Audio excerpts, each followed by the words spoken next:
Vamos a seguir hablando de economía en el rumbo de la mañana, pero con un invitado experto, muy admirado, particularmente por mi parte desde hace mucho tiempo. He leído algunos de sus libros publicados y qué privilegio tener en el rumbo de la mañana al economista Ivanhoe N.G. Cortiñas. Para nosotros un honor contar con su presencia hoy acá en el rumbo de la mañana. Bueno, buenos días a todos. El honor es mío. Solo que pudiera hacer aquí tal vez una especie de reclamo, porque este es un equipo pesado. Y como que 5 contra 1 es una confrontación muy desigual. Como que parecería que se está teniendo semejanza con el conflicto en desarrollo entre la India y Pakistán. Ustedes son la India y yo soy Pakistán. No. En esto debiste agregarle un invitado que en términos biológicos parece que está congelado en el tiempo. Porque el hombre se mantiene. El hombre no se pone viejo. Para los que nos ven en YouTube es fácil apreciar que Ivanhoe es un atleta y los que nos escuchan en radio, bueno, qué bonito contar con su presencia. Hablábamos, y me gustaría iniciar la conversación por esta parte, Ivanhoe, del crecimiento dominicano. Me gustaría preguntarle, ¿a qué se debe, desde sus estudios y su visión, que cuando el Banco Central anuncia que la economía creció, por ejemplo, en febrero muy poco, la gente siente que sí, ok, la economía va mal, sí, eso es verdad, la economía va mal, yo lo siento en mi casa. Pero cuando el Banco Central da un dato positivo, como que la economía en el mes de marzo creció un 5.4%, o que la proyección de crecimiento para este año es de un 4.5%, la gente no lo cree. Y de inmediato dice, no, pero yo no lo siento, ¿dónde está ese crecimiento? ¿A qué se debe eso? Porque hay de todo un poco. Hay sofisma, hay manipulación de los datos y hay malinterpretación de los datos. Fíjese. No es cierto que la economía ha crecido en los primeros 3 meses de este año 2025. Enero, marzo, apenas la economía lo que ha crecido, si lo comparamos en primer lugar con el promedio de crecimiento del año 2024, que fue 5%, apenas la economía ha crecido en estos primeros 3 meses en 1.4%. Si lo hacemos en forma anualizada, marzo, estaríamos hablando entonces en el acumulado de los trimestres, que en el trimestre del 2024 crecimos en 4.5 y ahora hemos crecido 2.7. Entonces yo no le puedo llamar a eso crecimiento. Yo le puedo llamar a eso actividad económica, movimiento económico. ¿Y por qué no le llamo crecimiento? Porque para que sea crecimiento tiene que ser igual o muy parecido al crecimiento potencial. ¿De cuánto es? Y el crecimiento potencial de un 5. Las sido propias proyecciones de organismos como el Banco Mundial y la CEPAL han reestimado la proyección de la economía dominicana hacia la baja, 4%. En el presupuesto nacional dice 5%. Entonces, eso muestra que algo anda mal en la economía. En términos generales, entonces, como puede ver, no es un tema de que desconocemos lo que está diciendo el Banco Central. Lo que pasa es que hay una manipulación de la data. ¿Y por qué la manipulación? Permíteme desarrollar la idea.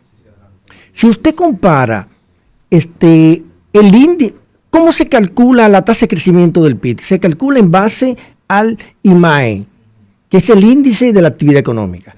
Ese índice de marzo, si usted lo compara con marzo del 2024, le da lo que ellos dicen, 5.4, pero porque hay un rebote estadístico.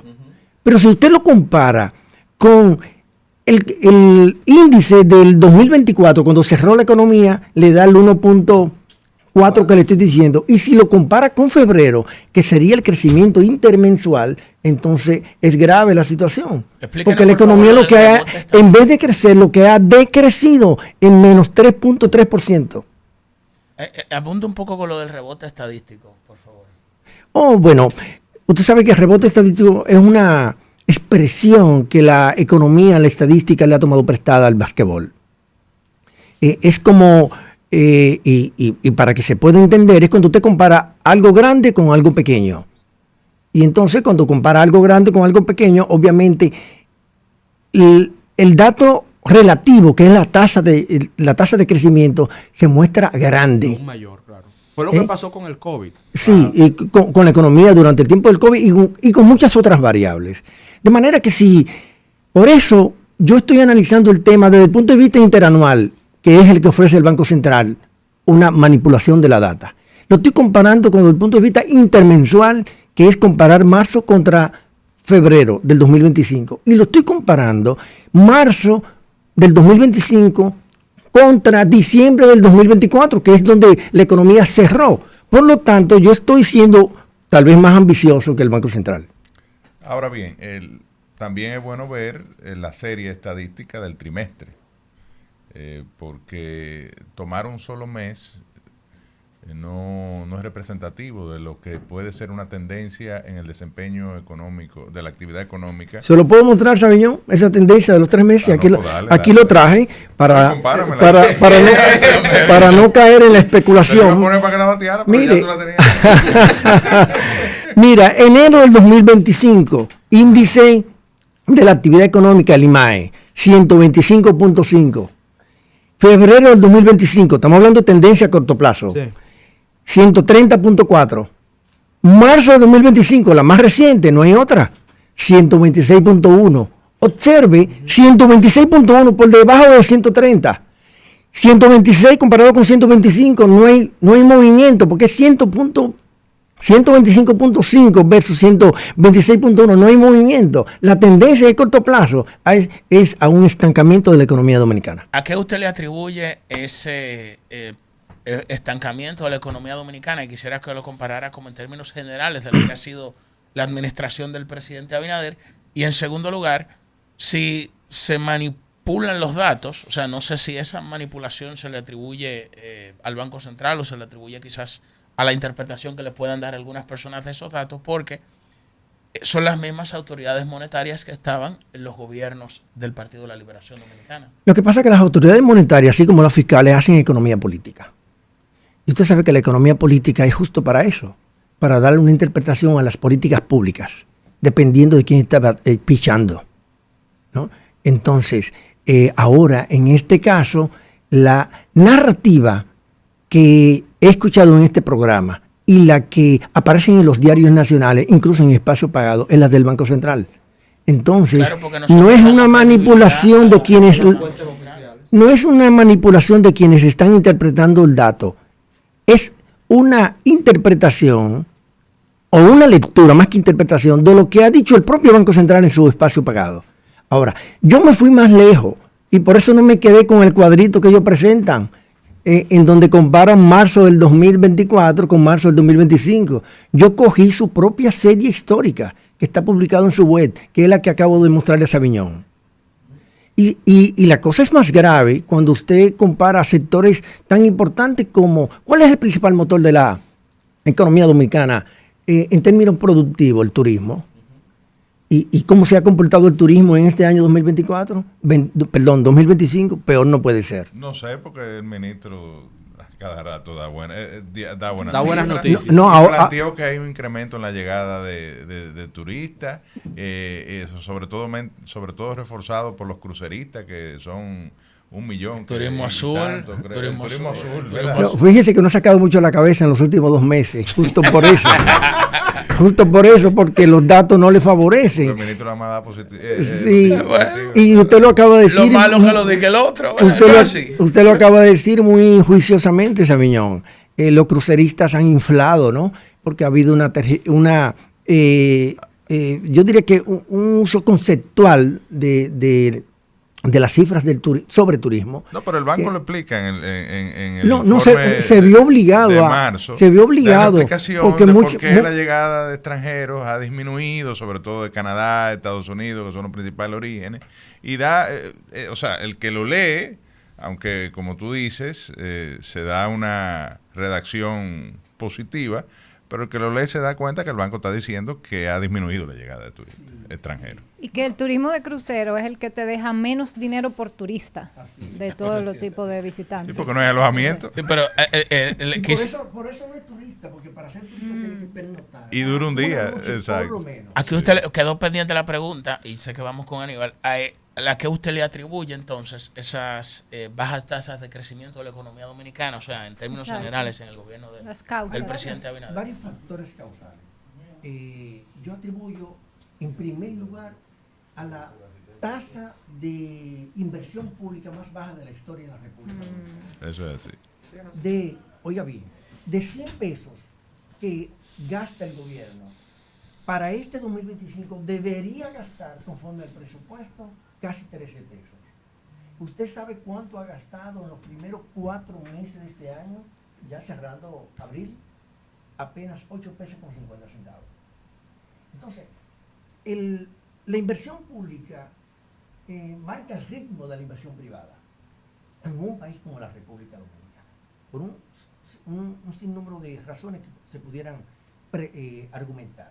Y la segunda tiene que ver con la tasa de interés del dinero que prestan los bancos a los usuarios del mismo. Estamos hablando de que es la tasa de interés también más alta de los últimos años. Ahora mismo, ahora que estamos hablando, 30 de abril del año 2025, 15% promedio ponderado. Cuando es una tasa que no ha reaccionado frente a la disminución de las tasas de referencia que ha tomado el Banco Central, que la ha venido, ya la ha frisado, pero la estuvo reduciendo desde un 8.5% a 5.75%, y no logró su efecto traspaso. Si lo fuéramos a examinar, diríamos que se ha quemado el Banco Central, porque no ha logrado su propósito de inducir. Al contrario, a veces el Banco Central disminuye en algún porcentaje la tasa de política monetaria y el impacto en el mercado que sube la tasa. ¿Qué es lo que ha pasado? Contra toda lógica. Cuando tú ves que los bancos declaran 28% de beneficio, una cosa absurda, o sea. Ahí se entiende. Cuando tú lo comparas con lo que es la media en otros países en el sistema financiero, son beneficios extraordinarios, ¿no? Y hay un punto que yo lo asumo tomando datos del mismo Banco Central, así como lo asumía cuando gobernaba el PLD, lo asumo ahora, son las fuentes oficiales. En los mismos datos del Banco Central del primer trimestre del año pasado, el crecimiento económico fue de un 4.46%.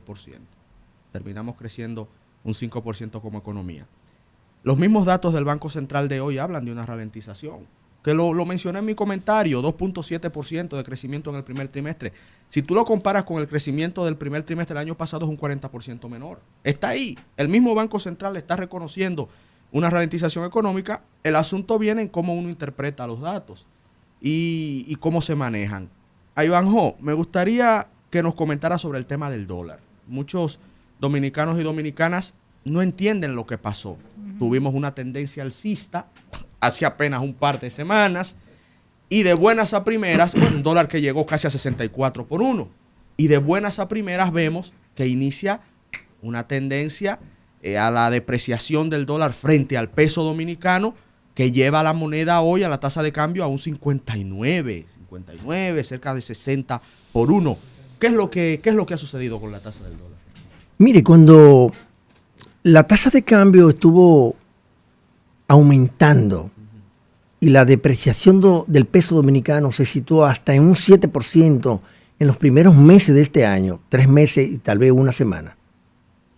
Yo no fui de los economistas que me sumé a establecer una métrica de que a final de año del 2025 la tasa de cambio iba a estar, bueno, por las nubes, sí, para no ponerle el número. Hubo algunos que se lo pusieron el número. Hay un buen amigo nuestro, sí, que... Pero yo no lo hice, aunque sí debo admitir que se está quejando expresando su deseo. Aunque sí debo admitir que yo sí decía que el crecimiento de la depreciación de la moneda era preocupante y que de seguir en las causales que estaban presentes podía presentarse el escenario en donde la tasa de cambio siguiera moviéndose hacia el alza. Ahora, ¿por qué creció de esa manera en un 7% de depreciación la moneda dominicana en el primer trimestre de este año 2025? Porque se dio un fenómeno que nunca se había dado en la economía dominicana. Usted sabe que todos los años se emiten bonos soberanos. Y esos bonos soberanos, quienes los compran son bonistas internacionales. Por lo tanto, traen dólares frescos a la economía dominicana que no circulaban en la economía del país. Ahora, una parte importante de esos bonos fueron adquiridos por inversionistas dominicanos. Entonces hubo un reciclaje de dólares dominicanos que se quedaron dentro del territorio dominicano. Pasaron de manos privadas a manos estatales por el hecho de haber vendido los bonos. No estoy diciendo todo, pero sí una parte.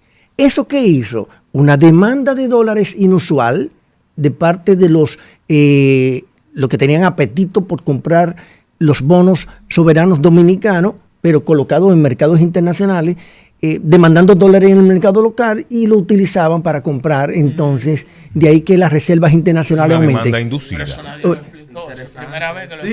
Yo lo he hecho, pero no me han hecho caso. Tal vez aquí ahora en Rumba me hacen. Usted de manera muy responsable. Pero una segunda razón, Aníbal, perdón, y escúchame, Aníbal, una segunda razón que también los datos no me dejan mentir. La gran desmonetización que ha hecho el Banco Central en las últimas semanas. Casi 11.000 millones de pesos ha desmonetizado el Banco Central del dinero que circula o debe circular en la economía dominicana. Naturalmente, a menos pesos, menos apetito, menos liquidez para demandar moneda fuerte, en este caso dólar. Esas son las dos principales causales por las cuales aumentó y por las cuales ahora está disminuyendo. Correcto. Decía que usted de manera muy responsable en unas declaraciones recientes, decía con claridad, valga la redundancia, que agentes públicos y económicos eran los que estaban detrás de esta despreciación de la tasa del dólar. En términos similares creo que se pronunció el economista Luis Manuel Piantini, que estuvo con nosotros recientemente. Pero hay un elemento de esas declaraciones que me llamaron la atención. Usted define a este gobierno como el campeón del endeudamiento de la República Dominicana. Yo le pregunto, ¿no han sido los gobiernos anteriores, los de Leonel Fernández en su contexto y el mismo Danilo Medina, campeones del endeudamiento en su coyuntura específica?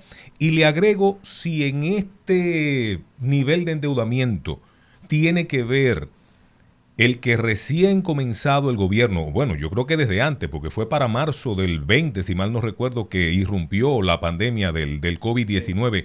En Dominicana, porque estamos hablando de Dominicana. Me refiero a marzo de 2020, Luis Abinader toma posesión en agosto, todo este factor, todo este choque externo, sí, no, me gusta mencionarlo, soy responsable en mis opiniones.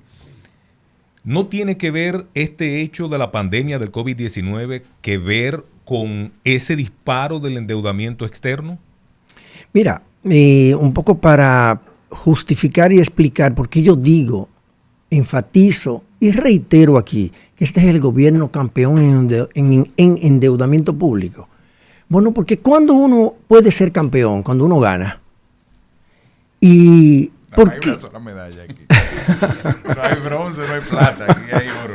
Naturalmente, uno gana en este caso en desmedro de la economía dominicana por el mal uso, inadecuado uso. Voy a usar una palabra que la RAE puede aceptármela más. El uso inadecuado de el endeudamiento público. Es campeón porque solo en a marzo del 2000, que son las estadísticas más actualizadas, marzo del 2025, marzo del 2024, ese comparativo, este gobierno ha aumentado la deuda pública, el saldo de la deuda, en 4.500 millones de dólares. Quiere decir que ningún otro gobierno en la historia dominicana ha aumentado en ese lapso de tiempo el saldo de la deuda pública. Por lo tanto, es campeón. Correcto, pero los dos gobiernos que les mencioné, los de Leonel Fernández y Danilo Medina, que si mal no tengo entendido también fueron campeones del endeudamiento en su momento, porque llevaron la deuda a niveles que nunca antes habíamos tenido en la República Dominicana. ¿No son ellos también campeones del endeudamiento externo? No, fíjate, depende de dónde usted lo ubique, porque en el caso del primer cuatrienio del gobierno del presidente Fernández, lo que hizo fue reducirla. Claro, pero yo hablo de... Entonces él es campeón en reducir la deuda. Sí, pero ¿y en los otros dos? ¿Entiende? Ajá, ¿y en los otros dos? Bueno, déjeme desarrollar, porque aquí lo que estamos haciendo es un ejercicio comparativo. ¿Ustedes saben cuánto ha aumentado el saldo de la deuda de este gobierno? Agosto del 2020 marzo del 2025, 20.000 millones de dólares. Pasó de 38.000, estoy hablando de números redondos, para el que quiera ser muy exigente conmigo, no me diga, pero que te faltaron 20 millones, por Dios, ¿no? Enfatizo en esto, que estoy redondeando los números. 38.500 millones de dólares era el saldo a la deuda pública agosto del 2020. Marzo de 2025, 59.700 millones de dólares. Entonces, no importa que en el pasado alguien, porque el pasado no tiene futuro, el pasado es pasado. Sí, pero, ¿no? pero sí importa. Sí importa. No, pero bueno, pero si lo endeudamiento externo vamos a hacer el comparativo. Okay. El endeudamiento promedio del gobierno del presidente Fernández, 2004-2012. póngale todos los años que usted quiera a Leonel Fernández, los 12 años, el promedio no llega a los 2.000 millones de dólares anuales. Danilo Medina, bueno, pero en el contexto. Claro, una crisis global en el 2008 que no ha tenido precedentes. Correcto. Pero este gobierno no tiene. En el 2013, Pero se lo van a comer Aníbal ustedes. porque siempre ha habido crisis. Aníbal, Atribuirle todos los problemas Tú te nacionales. quieres comer a Aníbal. Aníbal es tu compañero. Tú no te lo comas. Julio, a nadie se está comiendo a nadie. No, pero lo que quiero decir es que siempre hay una crisis. En el 2008 hubo la crisis económica global más importante de la historia contemporánea. Sabellón ha aportado un dato importante. Mire, olvidémonos de las crisis que son ciertas del pasado. En normalidad, ¿quién se ha endeudado más? Este gobierno. El 2024 no fue un año de normalidad. ¿Qué factores lo han provocado? ¿Qué factores lo han producido? Este endeudamiento. La sed del gasto corriente. La sed del gasto corriente. No hubo una pandemia del COVID-19. No, estoy hablando del 2024. Es que el 2024 no tiene COVID. Usted me está hablando solamente de un año. No, ¿quiere que se lo analice por año? Si usted quiere. Mire, sí, no, mire. ¿Ustedes saben cuánto estaba el gasto corriente en el 2020? 2019 estaba primero en 82, luego en 83, luego en 84. Y así. ¿Y ustedes saben cuánto está ahora? El gasto corriente, 88. Entonces ha estado pasando de 82 a 88. Por lo tanto, tiene sed de gasto corriente. Usted ve que tiene fundamento lo que estoy diciendo. ¿Perdón? ¿Porcentaje del presupuesto? Sí, del gasto público. A mí me gusta manejar el gasto como porcentaje del gasto público. Oye, porque no lo manejo como porcentaje del gasto de capital, porque, como porcentaje del gasto del PIB. Porque eso envuelve muchas cosas y oculta cosas. Sí. Hermano, sí, vamos a medirlo con lo que usted está gastando, no con lo que la economía produjo o lo que puede producir. Vamos a medirlo en función de los ingresos que están entrando, no lo que la economía dominicana tiene capacidad potencial para agenciar recursos. Yo tengo una pregunta sobre la deuda, independientemente de quién, porque siempre el gobierno de turno en las últimas décadas ha estado rompiendo récord y efectivamente ahora está rompiendo récord de endeudamiento. Mi pregunta es, que es algo que veo que lo hablamos un poco, ¿qué podemos hacer como nación frente a un endeudamiento que, como decía Julio, el 30% de lo que recaudamos se está yendo a pagar deuda? Eso es insostenible. ¿Cómo nosotros? Quizás endeudarse no es tan malo. El problema es para qué. Sí, es bueno conocer también su visión de la deuda. Endeudamiento o sea, independientemente para qué se use, que hay una discusión, también los niveles de endeudamiento, también hay cierto consenso de que están llegando a niveles que pueden ser preocupantes. Entonces, mi pregunta es, ¿qué nosotros podemos hacer al respecto? Nosotros hemos hablado de la posibilidad nosotros digo Opción Democrática, de hacer una auditoría de esa deuda pública, porque ahí puede haber préstamos que se estén pagando a condiciones leoninas, que no se hayan utilizado para lo que se pidió. Me gustaría saber su visión sobre cómo podemos hacer frente a estos altos niveles de endeudamiento. Es un tema tan amplio tu pregunta, Virginia, porque tendríamos que entrar en el tema de ver el tema de las finanzas públicas en forma completa. Y cuando hablo completa me estoy refiriendo a analizar el gasto público en sus distintas métricas, analizar el gasto público en función de su calidad, analizar los ingresos públicos en función de su potencial versus lo que se recauda, analizar el tema del financiamiento, que es el complemento, que casi nunca se aborda, cuando se está analizando el tema de, digamos, de la posibilidad de una reforma fiscal. Entonces, visto esto en conjunto, pudiéramos abordar el tema de forma estructural y compleja. Yo empezaría con sincerizar el gasto. Sincerizar el gasto quiere decir aumentar la calidad del gasto.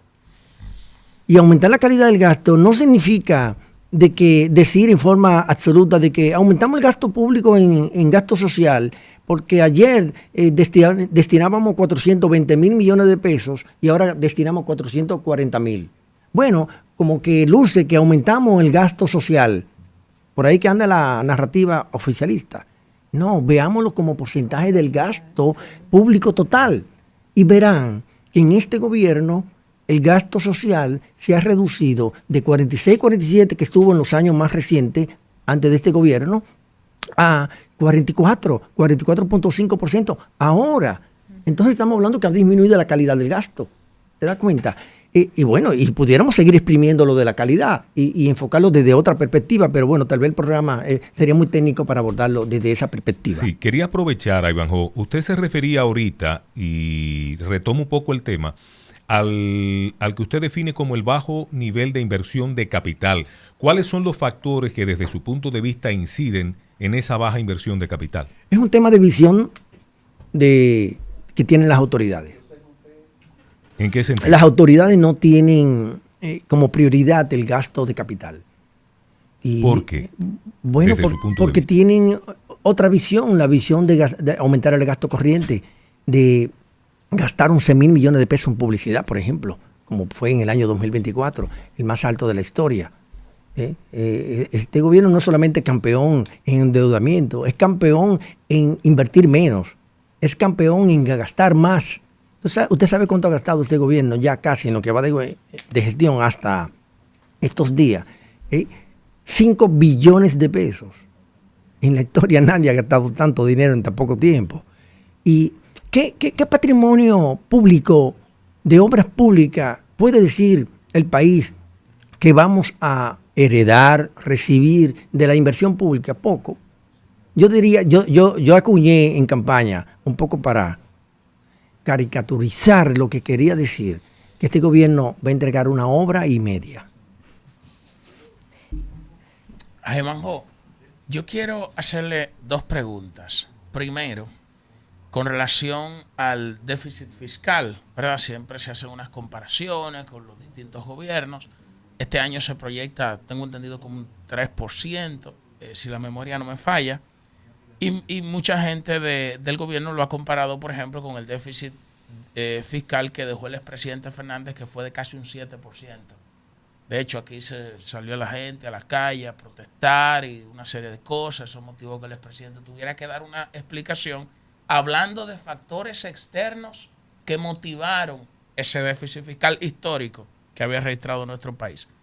En segundo lugar, yo, hasta el momento de la entrevista, hasta el momento, veo que usted en su intervención no ha mencionado los factores externos, cuando el Fondo Monetario Internacional, el Banco Mundial, la Comisión Económica para América Latina y Asia del Este, que tiene técnicos que envían a la República Dominicana a validar esos datos del Banco Central, han revisado la tasa de crecimiento de la economía global por el tema arancelario del presidente Donald Trump, por los factores arancelarios, la incertidumbre que eso ha creado en la economía global. Yo veo que todo lo negativo usted se lo atribuye a las autoridades, pero no menciona lo positivo. Y no menciona, los factores externos. Y quiero que se refiera a ese déficit fiscal que dejó el expresidente Fernández por las nubes y que él se lo atribuyó a factores externos en ese momento. Julio, era que estaba esperando tu pregunta para incorporar esta parte externa, porque bueno, no puedo pretender decirlo todo con una pregunta de Ernesto o de Saviñón o de Aníbal o de Virginia. Tenía que darte la oportunidad, Julio, claro, que me preguntara. Ahora viene el pero, déjelo ahí ya. Ahora viene el pero. Vámonos a pero. Yo siempre les he dicho, escuchen lo que viene después del pero, que ahí es que está el mensaje. Ah, pues no vamos al aire. Seguimos. Bueno, ya cogí aire, ¿no? Ya está agua. Mira. cuando el endeudamiento, voy a entrar al déficit fiscal, pero para que vean que el nivel de coherencia de lo que construyo. Cuando el endeudamiento público aumenta y se hace en gasto de capital, no es pecaminoso, porque usted aumenta el patrimonio, aumenta la capacidad de pago de una economía. Es pecaminoso si usted este endeudamiento público lo destina a gasto corriente, porque no tiene forma de repago de esos compromisos financieros. Desde el punto de vista financiero, eso es entendible, no importa donde usted lo diga, en mandarín, en cantonés o en el idioma que usted quiera. Ahora, si lo traslado al tema fiscal, cuando el déficit fiscal se produce ante el hecho de usted aumentar el gasto de capital, y ese gasto de capital obviamente aumentan las obras que luego van a permitir que la economía sea autosostenible en el tiempo, pues bienvenido.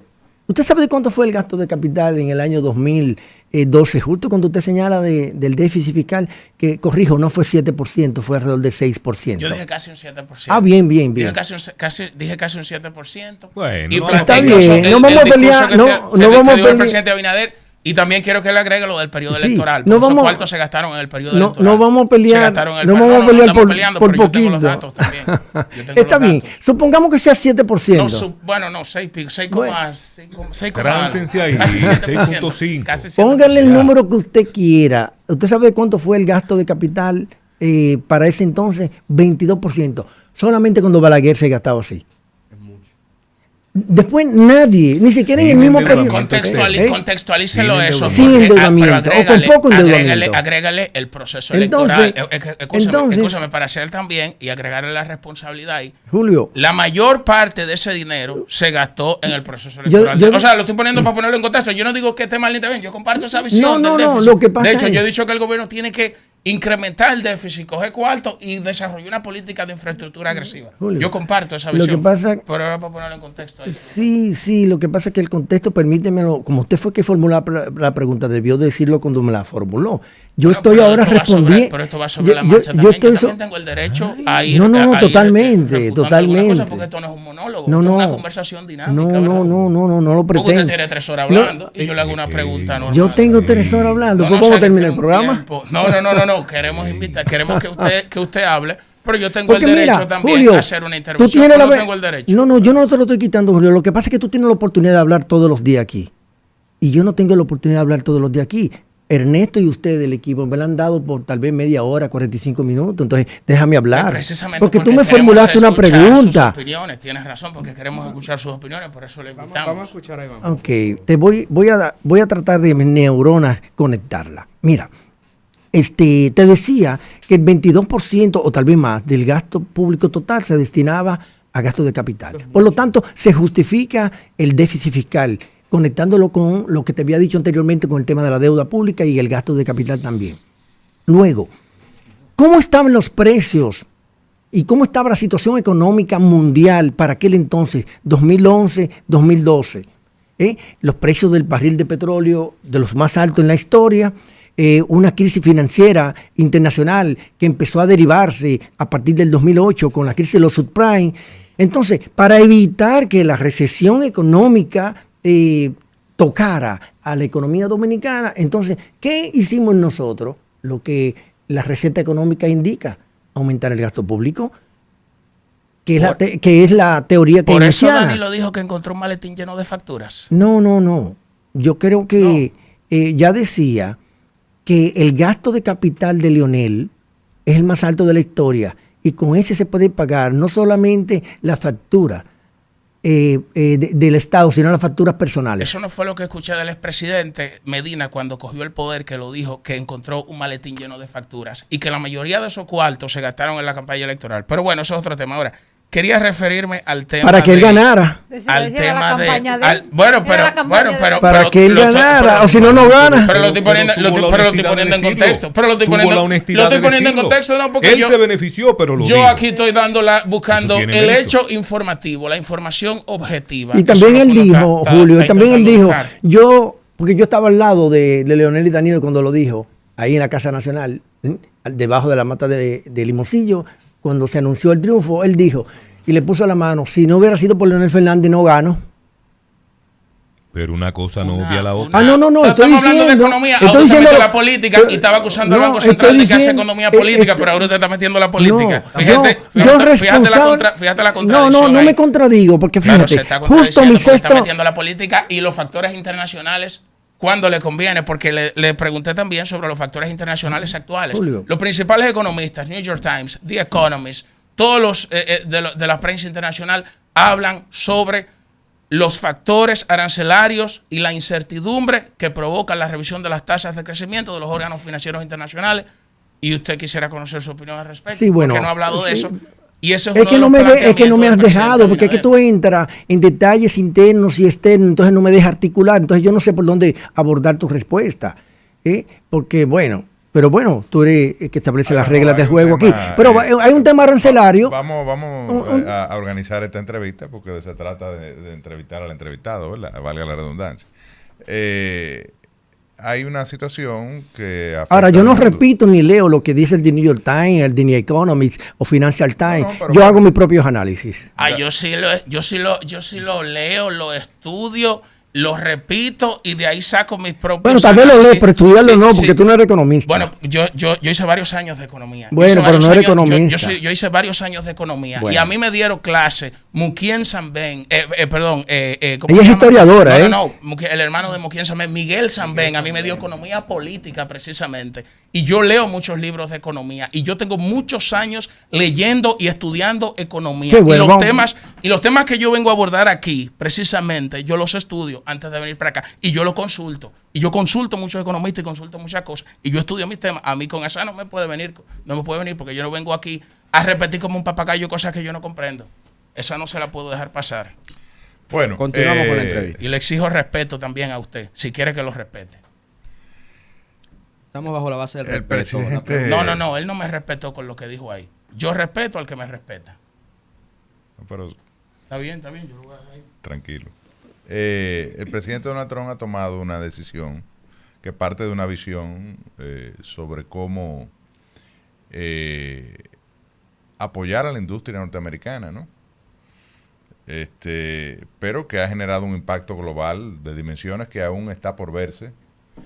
El impacto que tendrán, algunos lo han comparado incluso con el impacto económico que tuvo a nivel global la pandemia del COVID. Y en el caso de la República Dominicana, nos sentimos bien porque nos aplicaron el menor de las tasas arancelarias recíprocas que el presidente Trump anunció. Sin embargo, yo estoy preocupado. Yo quisiera que tú me sacara de mi preocupación o me dijera lo que la profundice o la mantenga sobre el impacto que esto va a tener, sobre todo en el sector más dinámico, digamos, de la economía, en lo que tiene que ver con las exportaciones, que es zona franca.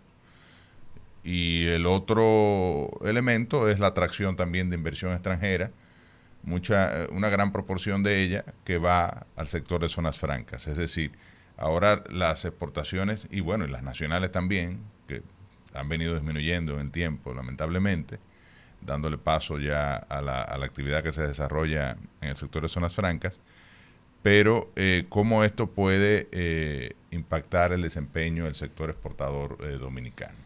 Definitivamente que negativo. Tendrá un impacto negativo y creo que ya empezó a tenerlo. En la relación comercial República Dominicana y los Estados Unidos, una relación comercial muy fuerte. Es nuestro principal socio comercial. El 54% de nuestras exportaciones se dirigen hacia la economía de los Estados Unidos. Lo que significa que nosotros exportamos alrededor de 8.000 millones de dólares y le compramos a ellos alrededor de 13.000 millones de dólares. Tenemos una balanza comercial deficitaria. Tal vez desde ese punto de vista no es justo la imposición del 10% arancelario. Sin embargo, en un artículo que yo escribí antes del día 1, que fue como se le bautizó a la ascensión al gobierno del presidente Donald Trump, yo decía, lo pueden leer porque está en el principal periódico dominicano, decía que ese iba a ser un recurso de negociación que iba a utilizar la administración de los Estados Unidos con el resto del mundo. Es decir, el tema arancelario. De hecho, ha puesto casi a todo el mundo a sentarse con ellos, ¿no? Y a entrar en un proceso que probablemente usa otra expresión que aquí no vamos a generar. Sí. Ahí va a besarle el trasero. Bueno. Sí, son cosas muy fuertes. Realmente decía que va a impactar negativamente y pudiera eso incrementarse, porque el ajuste salarial a la zona franca pudiera restarle competitividad. Es duro decirlo, pero es así. Frente a México, que es nuestro principal competidor de nuestra zona franca. Y la apreciación del peso también. Y la apreciación, por supuesto. Más el arancel, es decir, tú sumas esos tres factores. Totalmente de acuerdo contigo, Sabiñón. La apreciación del peso, que ha ganado espacio en las últimas semanas, es también un factor que se le añade al factor salarial, al factor arancelario. Y si la economía norteamericana comienza a descender en su dinámica del consumo, como ya son los primeros datos que han salido públicos, e incluso con posibilidad de una recesión, pues obviamente eso se puede potenciar negativamente, porque se extendería al turismo, se extendería a las remesas, a la inversión extranjera directa, a la inversión de cartera, y por lo tanto entonces estaríamos nosotros expuestos a mayores vulnerabilidades desde el punto de vista de lo que es el sector externo de la economía dominicana, y que afectaría también a nuestras finanzas. Como pueden ver y escuchar, Sabiñón, esa era la respuesta que quería construir para complementar los factores internos que yo he estado presentando en este análisis que he tratado de hacer, ¿no? Y que decía que en su momento iba a abordar el tema arancelario, y como lo estoy abordando, y podemos seguir abordándolo si tenemos tiempo. Bueno, el tiempo es un tirano cruel, siempre insisto, no acepta apelaciones. Hay muchos temas interesantes que se quedan, el tema salarial, el tema pobreza, el tema empleo, a nivel internacional también pudiéramos extendernos. La economía es una ciencia apasionante, como muy bien ustedes lo pudieron observar en esta conversación, y cuando se mezcla con la política es hasta explosiva. Por eso yo a veces como economista, cuando yo trato temas económicos, intento quedarme en la parte técnica lo más posible, porque en el mismo punto en que uno agrega el elemento político se contamina. ¿Qué pasó con mi mismo análisis económico de hoy? Es que cuando vi que yo mismo iba metiendo el tema político, como que traté de zafarme, porque es que es inevitable, señores. Las pasiones humanas son tan hermosas, pero a la vez también son tan destructivas. Un minutito. Sí, cómo no, Ernesto, gracias por la oportunidad. Estoy promoviendo mi sexto libro, Desempeño Económico Pre y Post Ciclo Electoral. Creo que es el primer libro de la bibliografía y de la literatura económica dominicana que aborda la economía la economía política desde el punto de vista de la oposición. Eso es transparencia. Para los que dicen que no hago ese ejercicio. Yo sí, en 357 páginas que contiene el libro, en entrevistas que se cuentan por centenares, y conferencias que se cuentan por docenas, sí hago economía política con transparencia. Y cuando digo que hago economía política, es porque estoy diciendo que lo estoy haciendo desde la oposición. El gobierno hace economía política. Todos los gobiernos hacen economía política desde las políticas públicas. Y no es... Cuando tú ves que duran 2 y 3 meses para sacar un informe, tú te das cuenta que están viendo... Y no lo estoy criticando. Porque fíjense que he dicho en plural, los gobiernos, todos. Ahora, un economista de la oposición como soy yo, también tengo derecho a hacer uso de la economía política como herramienta científica. ¿Dónde se puede conseguir su libro? En Amazon, en la versión digital. En Amazon en la versión digital, y también en las principales librerías de la República Dominicana a un precio muy módico, porque lo que le he aplicado al libro es reducirle tal vez algún margen de beneficio para que no sé si para que se venda más, para que pueda llegar, si haya mejor acceso. 900 pesos apenas cuesta el libro de 357 páginas. ¿El título?